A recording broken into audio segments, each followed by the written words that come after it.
Assalamualaikum warahmatullahi wabarakatuh. Jangan lupa tonton terus Hi Guys Official, subscribe, like, share, and comment. Berkah selalu. Assalamualaikum warahmatullahi wabarakatuh. Hi Guys Official, mantap.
Set.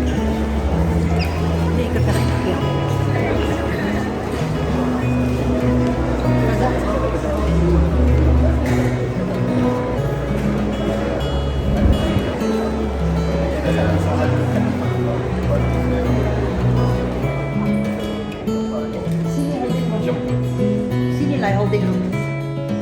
Isteri anak Sultan Brunei sudah sampai ke tempat.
Selamat datang ke Majlis Ilmu bersama Datuk Seri Ulama Setia Negara Profesor Dr. Syekh Haji Abdul Somad, anjuran An-Nafi dengan kerjasama RB Learning Academy.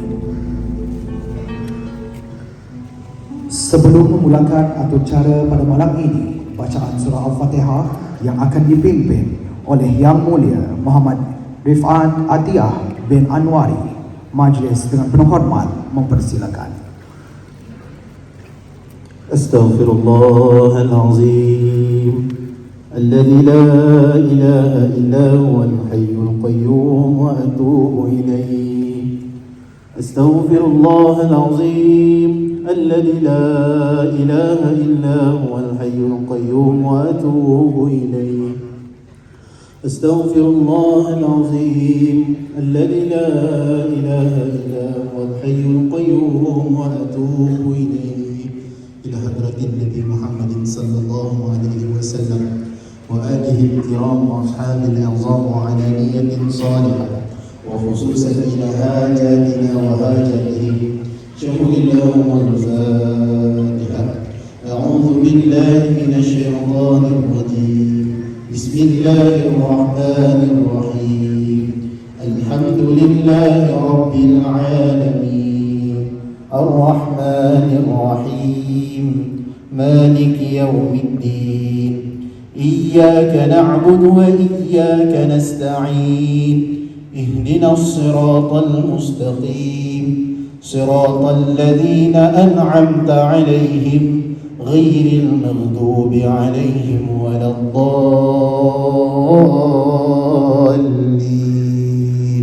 Mulia Kapten Sabirin bin Haji Abdul Hamid, Ketua Pegawai Eksekutif Penerbangan Diraja Brunei, Yang Mulia Puan Dayang Nur Khadijah binti Haji Ismail dari An-Nafi, untuk sama-sama merasmikan pelancaran buku Kisah 35 Kisah Saat Maut Menjemput. Majlis dengan segala hormat mempersilakan.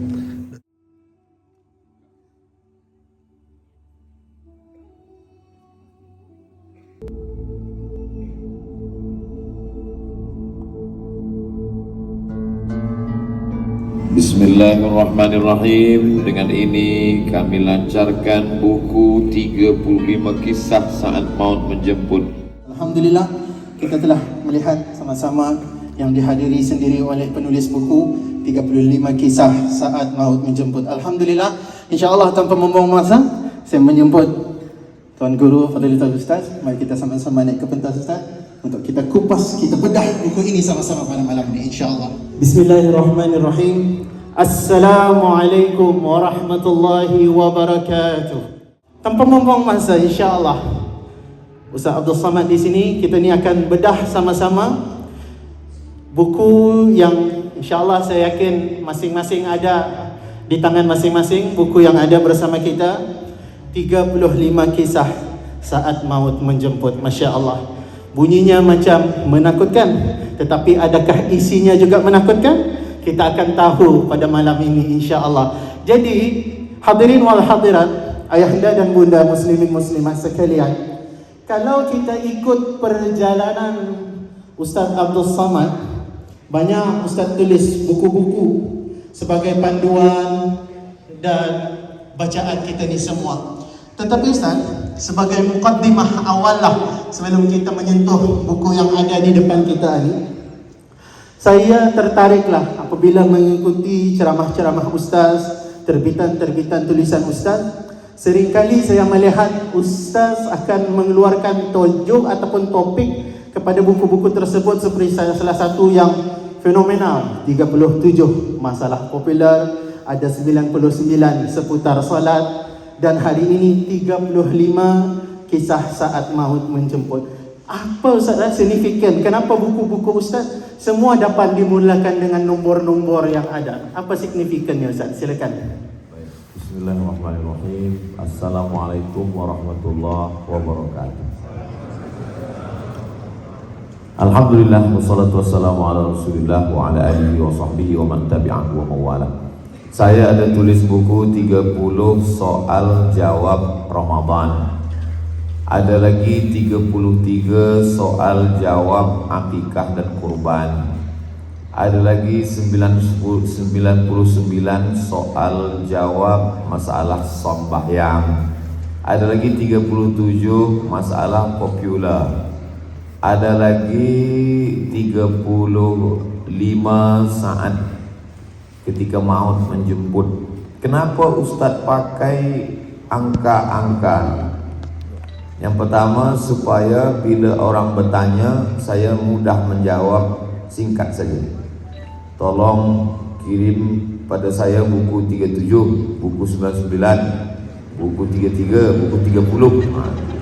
Jadi saya tak susah nak ingat. Beberapa buku ini saya tulis mengambil barakah. 99 tanya jawab sembahyang, ambil barakah Asmaul Husna. Ada juga yang bersesuaian dengan umur saya. 37 masalah popular, itu masa itu saya tulis umur saya 37 tahun. Tapi bila ada yang menganggap 35 ni macam umur saya, boleh juga. 35 ni memang itulah yang dapat saya dari beberapa kisah kehidupan para ulama, para nabi, manakala dia menghadap Allah Subhanahu wa ta'ala akhir hidup mereka. Itulah yang saya kumpulkan dalam buku yang ditulis. Masya Allah, terima kasih Ustaz. Tahun 2019 dalam perjalanan hidup saya rasa itu tahun yang sangat berat. Bulan Mac, tarikh 18 hari bulan, mak saya meninggal dunia. Selepas itu saya rasa dunia ini sunyi. Dulu bila saya balik, bila saya ke rumah, semua saya bagi cerita. Saya balik dari Brunei Darussalam, saya balik dari Malaysia, saya balik dari Kalimantan, saya balik dari Sulawesi, saya tunjuk gambar-gambar saya. Selepas dia tak ada tempat saya berbagi cerita. Bulan Mac, bulan April terjadi yang lebih besar daripada itu, fitnah politik siasat. April, Mei, Jun, 3 bulan saya tak ada bagi tazkirah. Semua jadual close.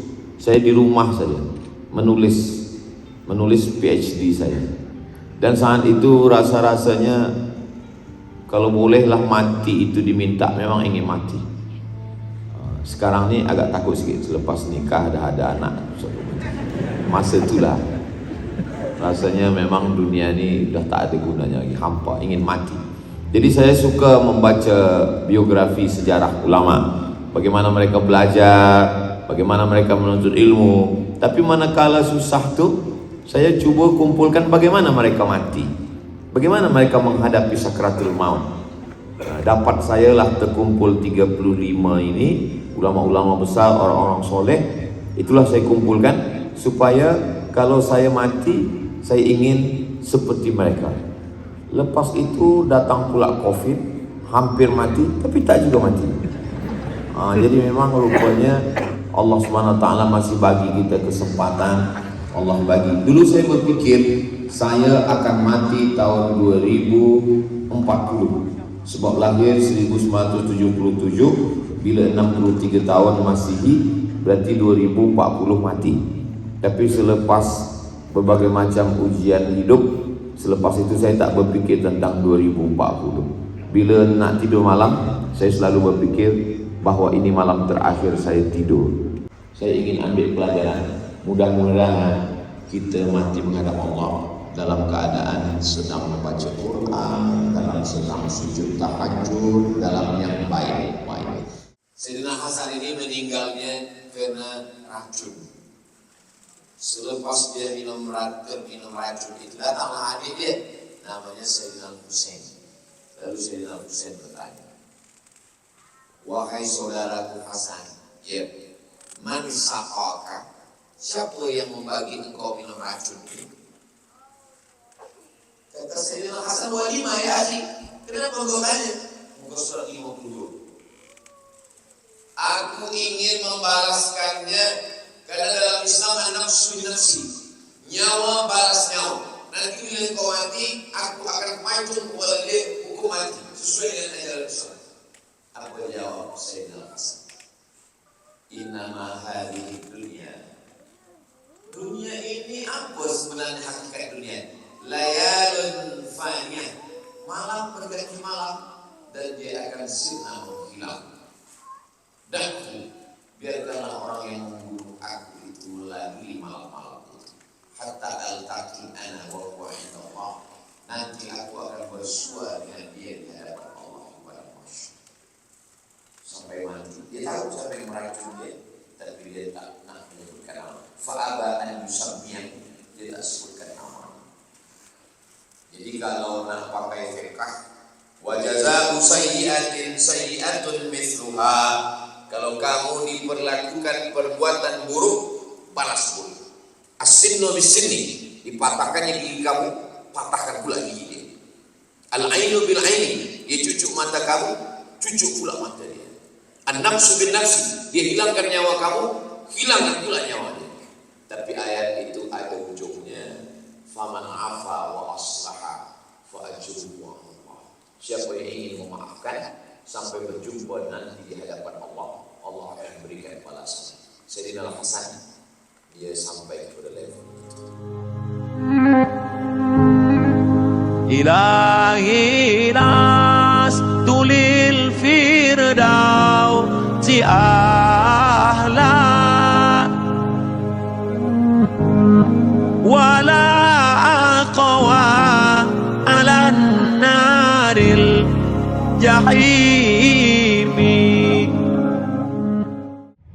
Hai guys official.